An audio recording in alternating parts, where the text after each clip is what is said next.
కేటీఆర్ తాజా ట్వీట్ చర్చనీయాంశమైంది. కృష్ణా నదీ జలాల విషయంలో ప్రాజెక్టుల నిర్వహణను కేఆర్ఎంబీకి అప్పగించడం లేదని అసెంబ్లీలో తెలంగాణ ప్రభుత్వం తీర్మానం ప్రవేశపెట్టడంపై కేటీఆర్ ఆసక్తికర ట్వీట్ చేశారు. బీఆర్ఎస్ ఒత్తిడితోనే కృష్ణా నదీ ప్రాజెక్టుల నిర్వహణను కేంద్రానికి అప్పగించడం లేదని సోమవారం అసెంబ్లీలో కాంగ్రెస్ ప్రభుత్వం తీర్మానం ప్రవేశపెడుతుందని బీఆర్ఎస్ వర్కింగ్ ప్రెసిడెంట్ కేటీఆర్ అన్నారు. ముకుందా జ్యువెలర్స్ తెలంగాణలో మొట్టమొదటి ఫ్యాక్టరీ అవుట్లెట్ మన కొత్తపేటలో ఫిబ్రవరి 14న గొప్ప శుభారంభం. దీనిపై ట్విట్టర్ వేదికగా ఆసక్తికరంగా స్పందించారు. బీఆర్ఎస్ పార్టీ ఈ నెల 13న తలపెట్టిన చలో నల్గొండ ఎఫెక్ట్ కారణంగా అధికార పార్టీలో ఈ చలనం వచ్చిందని అన్నారు. ప్రధాన ప్రతిపక్షం బీఆర్ఎస్ సాధించిన తొలి విజయం ఇదేనంటూ ట్విట్టర్లో పేర్కొన్నారు. ఈ ట్వీట్ కు మాజీ సీఎం బీఆర్ఎస్ అధినేత కేసీఆర్ ఫోటోను జతచేశారు.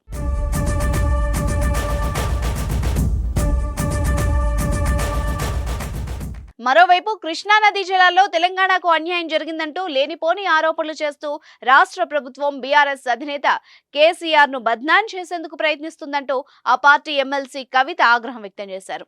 అసెంబ్లీలోని ఆవరణలో ఆమె మీడియాతో మాట్లాడారు. కేసీఆర్ ఎట్టి పరిస్థితుల్లోనూ తెలంగాణ నీటి హక్కుల్ని వదులుకునే మనిషి కాదని ప్రజలందరికీ తెలుసని అన్నారు. జలాల సాధన కోసమే తెలంగాణ ఉద్యమం చేశామని, ప్రత్యేక రాష్ట్రం సాధించుకున్నామని, కాబట్టి నీటి హక్కుల విషయంలో కేసీఆర్ బీఆర్ఎస్ పార్టీ ఎప్పటికీ రాజీ పడదని స్పష్టం చేశారు. కృష్ణానది ప్రాజెక్టులను కేంద్రానికి అప్పగించడానికి జరిగిన సమావేశాల్లో సీఎం రేవంత్ రెడ్డి ప్రభుత్వం అంగీకరించిందని తెలిపారు.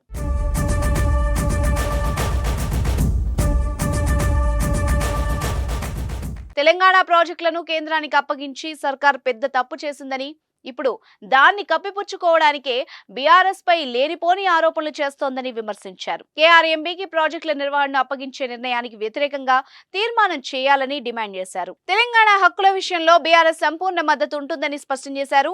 రేపు చలో నల్గొండలో బీఆర్ఎస్ మేడిగడ్డ సందర్శనతో అధికార ప్రతిపక్షం ప్రజాక్షేత్రంలోకి వెళ్తున్నారు. చూద్దాం మరి ఎవరు పై చేయి సాధిస్తారో.